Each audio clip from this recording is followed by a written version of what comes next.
Whoa, what it do? It's your favorite couple, and you already know we keeping it real. Keeping it together. I'm Hot Boy Turk. And I'm E-Money. And this is Make Love, Make Money Podcast. You dig? What was your transition from being thrown off in the streets to the person that you are now? Was there something life-changing that happened, or did you just eventually get it? It was a lot of life-changing moments. It was a lot of... I'm one of those people, like, if you tell me something, whether I trust you, believe you, don't know you, you could tell me, and I'll sit it on the shelf. Mm-hmm. It ain't gonna go out the other ear. You know what I'm saying? Say one in one ear, out the other. Mm-hmm. I'm not that person, because I'm listening. I'm listening for the code, because I want to learn. I'm a person who has looked at life as a journey, and along the way you're going to pick up clues to get to where you want to go, how you want to go there. You know what I'm saying? So when people talk to me, I talk to a homeless person. You know, I saw a thing where 50 Cent said, you know, you're not supposed to talk to people who can't. What? Who can't make the type of money you make or do whatever you do. 50, you down bad. And when he said it, I was like, you know what, that may be a philosophy that worked for him wherever he's from, you know, but where I'm from, God, I've been taught that God can be in the strange. And with that being said, I'm gonna find my context clues along the way on my journey in life. So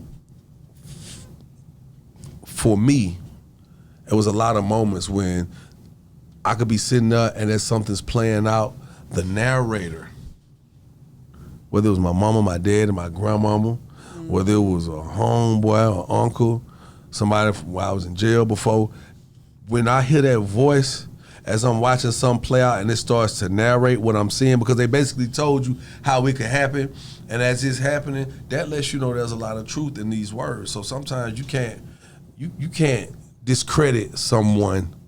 You can't discredit the message because of how you view the messenger, the aesthetics of the messenger. So it was just a lot of times, man. I remember one time I've told this story a few times, not on podcasts or anything, but to my family and friends. Like, yo, my nigga Lil Booty bought me a little cookie, you know what I'm saying? It was some real touch and bust, some real cornbread, real some crack, you know what I'm saying? It wasn't hitting on them, but he was like, look, I'm gonna give it to you for the low. I like, hell yeah. He said, I'm gonna have to go re-up to recook some more shit. I was like, bet. When I saw it, I went to cooking it up. Well, I'm talking about, hey, shit, for my little 150, I'm finna make 900. Cause it was some blow ups. So I like, bet. You know what I'm saying? For 150, I was happy. But by the time I done sacked it up, at 95 sacks, dimes. I go outside like I'm finna have a great day. Yeah. I go downstairs. I'm talking to my partner. I walk up on walk up on Booger. Booger. Yeah, Booger and Steve. Rest Snotty in peace. Booger. Rest in peace. Steve right here, my best friend Steve. Booger right there. They live next to each other. We out there talking to Booger. Booger like, man, I want to go get some weed. I'm like, hey, let's go get some weed. Like, shit, where you want to get some from? Shit, like, shit. Buddha ain't got none. Like, man, you know, Buddha ain't fucking with the weed right now. We on the hard. He like, oh yeah. I like, well, shit. Look, I'm like, Booger was like, well, shit, you want to go to goddamn Misty Valley? I was like, oh yeah, them boys gonna have that. They gonna have that fight. They go up there. We see Wooney walk up. My little nigga Wooney walk up. Wooney walk up like, boy, that nigga just gave me some goddamn glass. Look at it. Bow. He pull out a goddamn 50 slam. Hard. I said, woo. I said, that's what I need. I said, I got that touching, but I said, boy, you got that goddamn straight drop. Yeah. He like, hell yeah. He's like, shit, what y'all finna do? I said, man, Booker time, we're finna go get some weed. Yeah. So when I hop in the car, he said, well, shit, let's go. We hop in the car, I'm in the back seat. I'm on the passenger side in the back seat. And as we riding past my mama's house,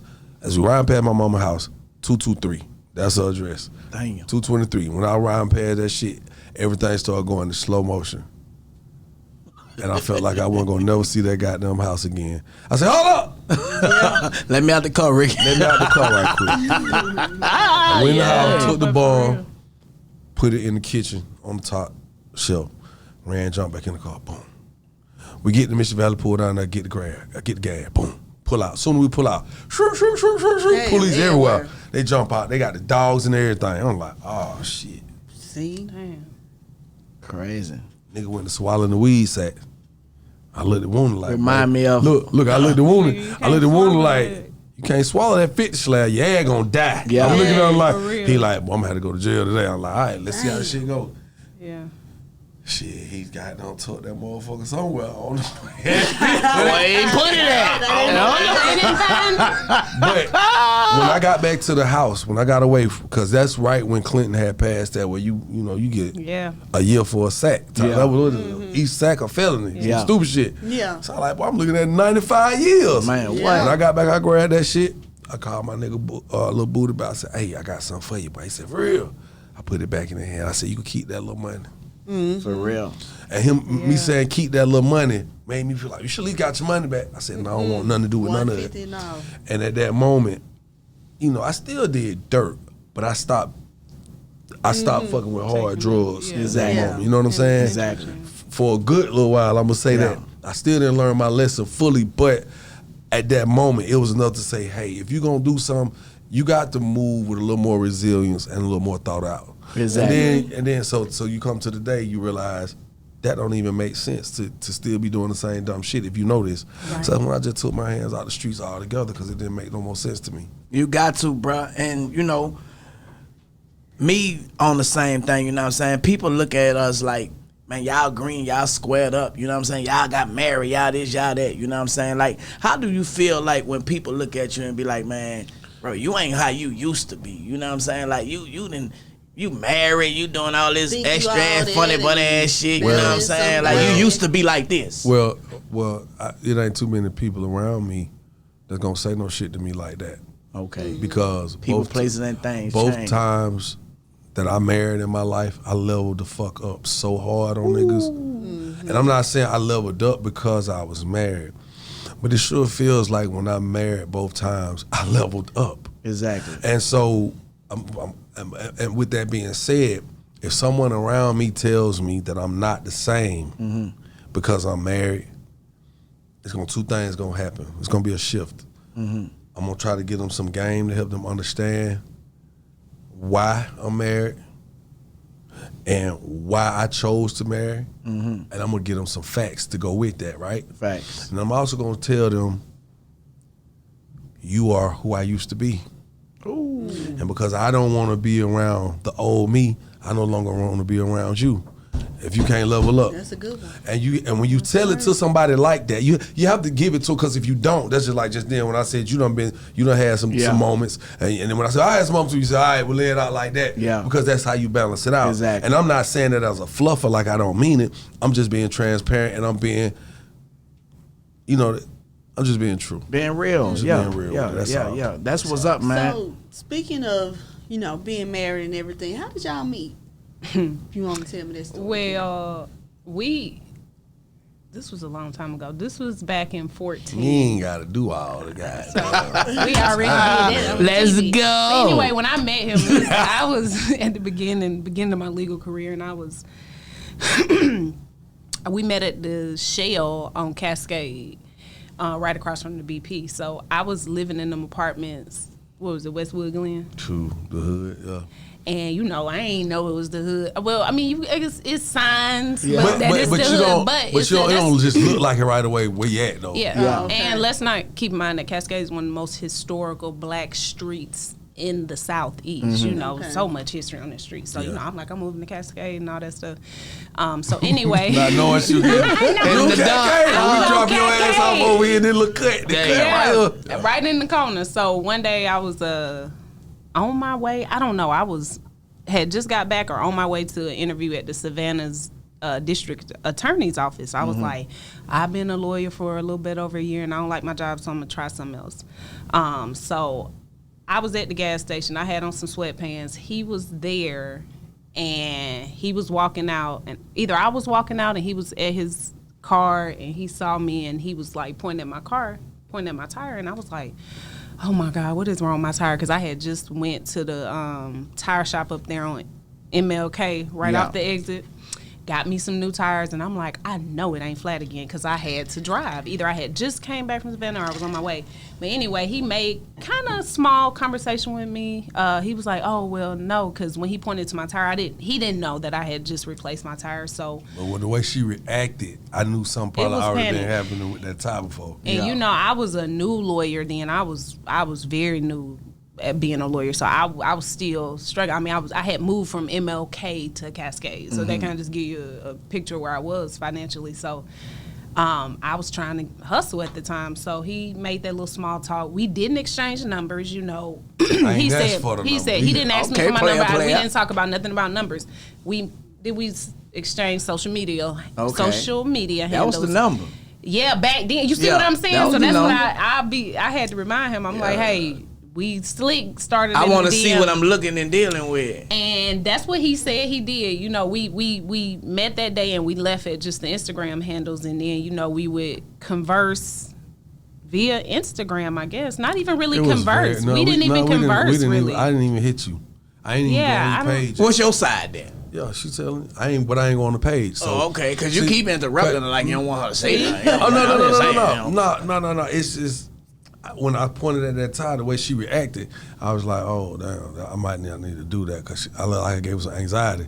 And I told her, I said, hey, I just was trying to break the ice. It's small talk. Okay. I just wanted to meet you. You look like you weren't having that the was best the distraction. day. It was just to see if I can get your attention. And then she was like, oh, okay, so what now, nigga? That's how she was looking at me. I was like, so, you know, I ain't gonna even ask for your number. I said we can exchange social handles. But here's the thing though, we didn't go, she probably went on my page, maybe she did, maybe she didn't, I don't know. I didn't go on her page right away because I was just like, I'm gonna be cool about it. I ain't gonna be thirsty, right? Mm-hmm. Man, I walked in, but I remember when she walked away, I was like, that child got an ass on her. Like, that child got an ass on her. It was like, damn, because I didn't know. When she walked out the store, she was facing me. Yeah. I knew that she was pretty. Mm-hmm. She was kind of bummy that day, which was attractive. Okay. It was attractive. Like pretty bummy though. Pretty bummy. You can tell, man. I like that. I get off when I can see through the BS.